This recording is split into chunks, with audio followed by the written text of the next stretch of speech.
sih, ya banyak pengalamannya yang pastinya. Tapi memang sangat berbeda, makanya selalu ditanya, kenapa sih dok ikut Trinisha gitu kan? Yeah. Atau mungkin kenapa nggak jadi artis aja nih, berhenti dokternya gitu. Yeah. Katakanlah bertanding lah. Ya, di nasional di Jakarta saat itu. Dokter sendiri masuk ke nomor berapa? Alhamdulillah saat itu masuk di 6 besar. Oh, 6 besar? Oh, luar biasa. Nah, kenapa dokter tidak pilih di daerah yang di tengah-tengah kota, pasien yang ramai? Kenapa dokter pilih salah satu puskes di daerah jauh dari keramaian? Benar. Halo teman-teman, jangan lupa like and subscribe channel YouTube Herian, YouTuber paling terkece se-Asia. Terima kasih.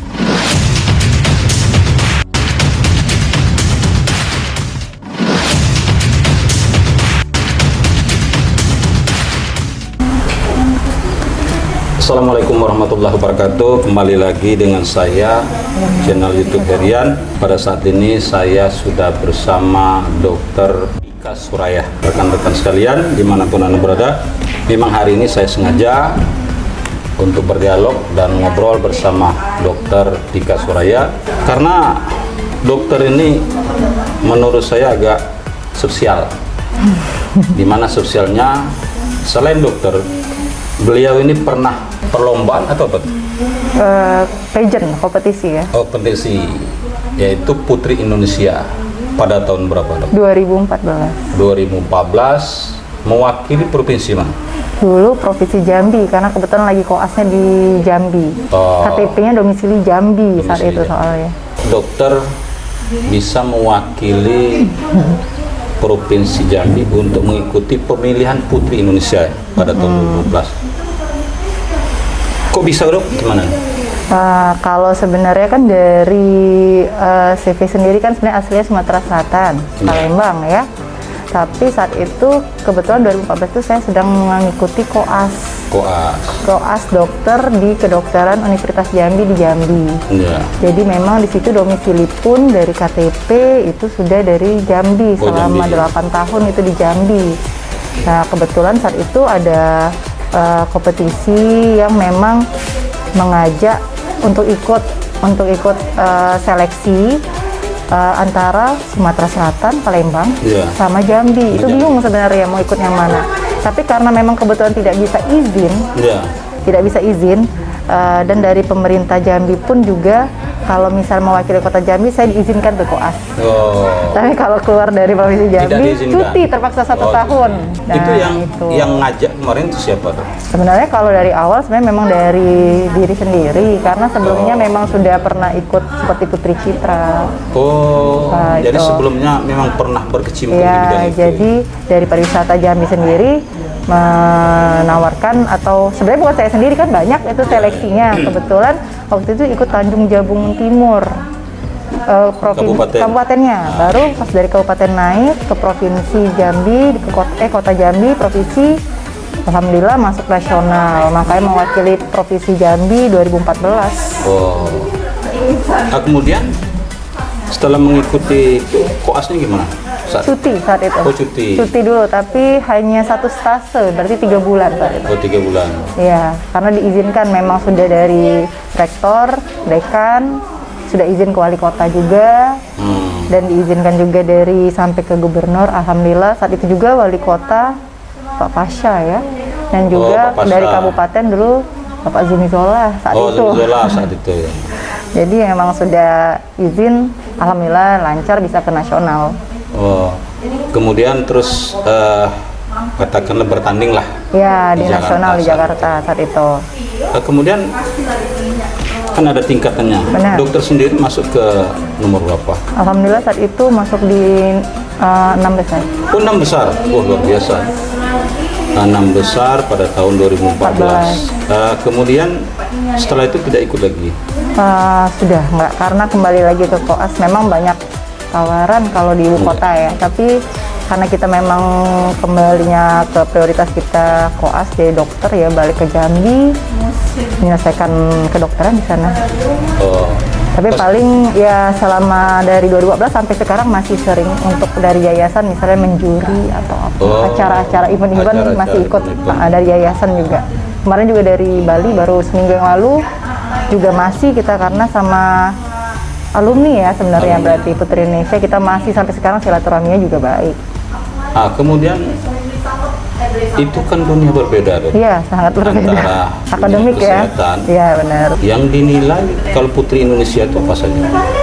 Kalau dari Putri Indonesia banyak ya, Pak ya, karena akademik itu pasti nomor satu. Yang kedua itu pengalaman.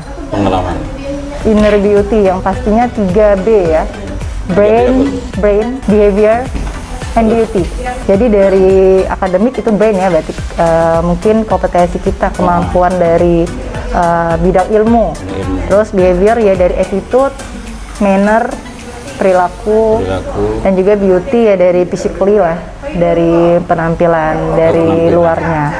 Dan juga yang pastinya itu juga tentang kepedulian juga untuk sosial. Sosial ada juga. Sehari-hari ya. Karena itu penilaian kita juga di karantina 2 minggu di Jakarta. Kita turun ke jembatan, bawa jembatan, juga ke perusahaan besar juga, ke Kompas TV juga semuanya. Saat itu sih ya banyak pengalamannya yang pastinya. Tapi memang sangat berbeda. Makanya selalu ditanya, kenapa sih Dok ikut Putri Indonesia gitu kan? Atau mungkin kenapa nggak jadi artis aja nih, berhenti dokternya gitu.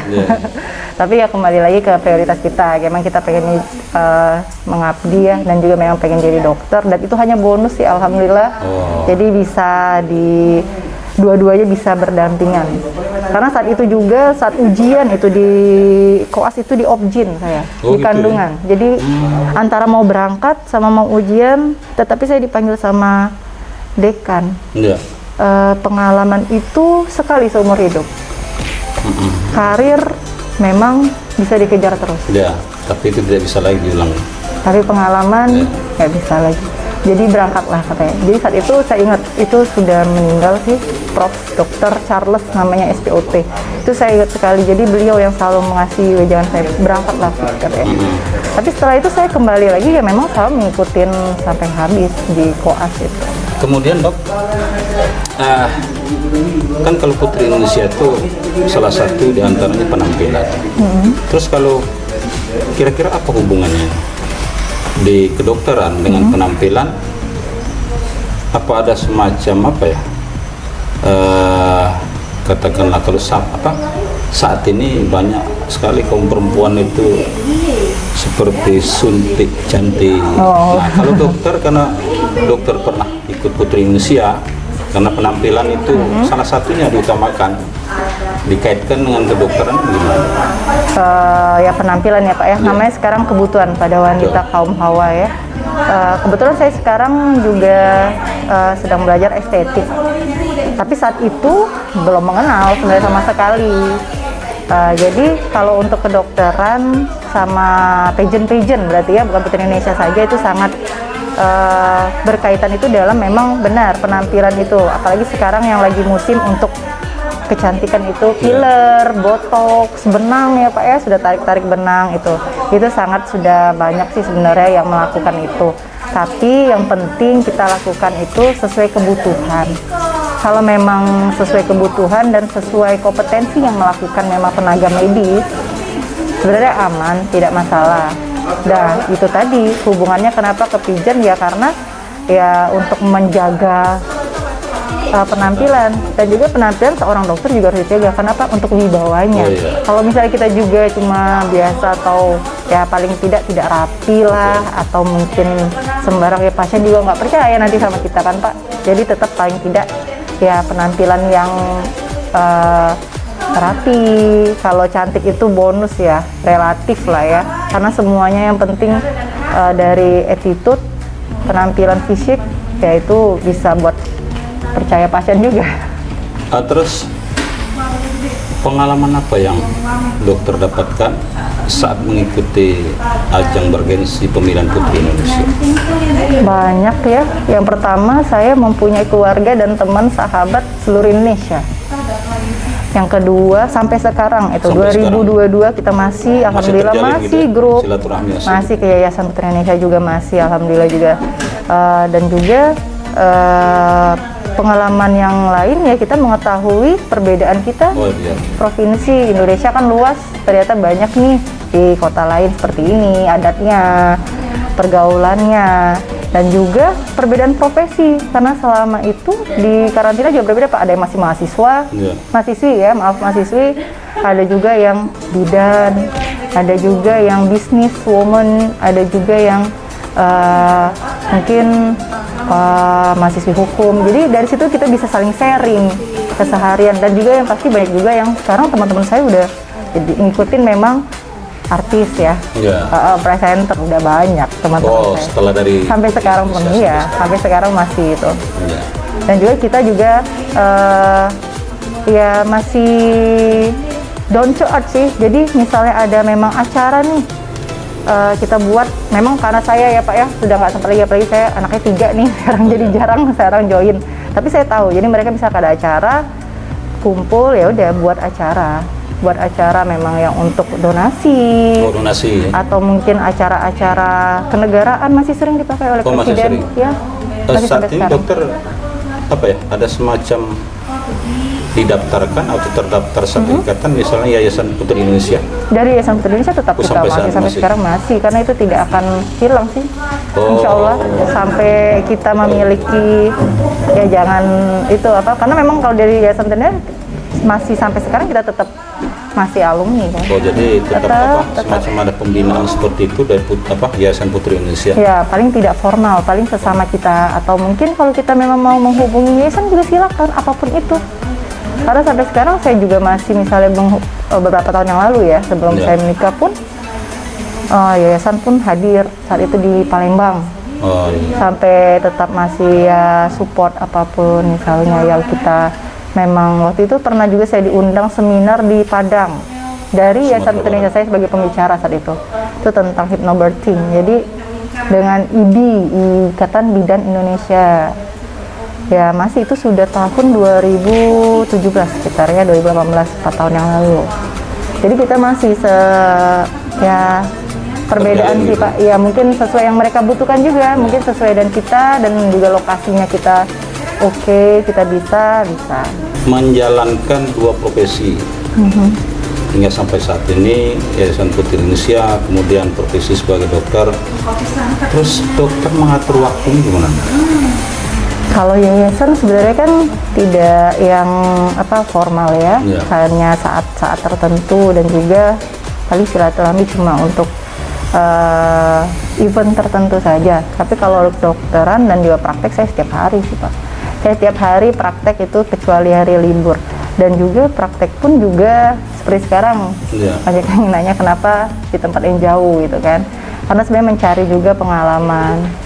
Karena kita tidak tahu apa kita butuh sekolah nantinya. Kemarin juga sempat ingin sekolah, tapi karena hamil, melahirkan, jadi belum ada waktu. Nah, itu selalu masih diprioritaskan sebenarnya kalau sekarang. Tapi kalau untuk yang pigeon atau yang lainnya, itu healingan sih ya. Untuk healing lah ya sekarang. Saat ini dokter bekerja di salah satu puskes di Kabupaten Ogan Ilir. Katakanlah daerah pedalaman lah. Benar, ya. Seperti itu. Kenapa dokter tidak pilih di daerah yang di tengah-tengah kota, pasien yang ramai, jauh dari keramaian? Benar. Jalur lalu lintasnya agak berat menurut dokter. Terus tapi dokter pilih di sini gimana? Mungkin sudah jalannya ya. Sebenarnya tidak tahu tempatnya sama sekali di sini.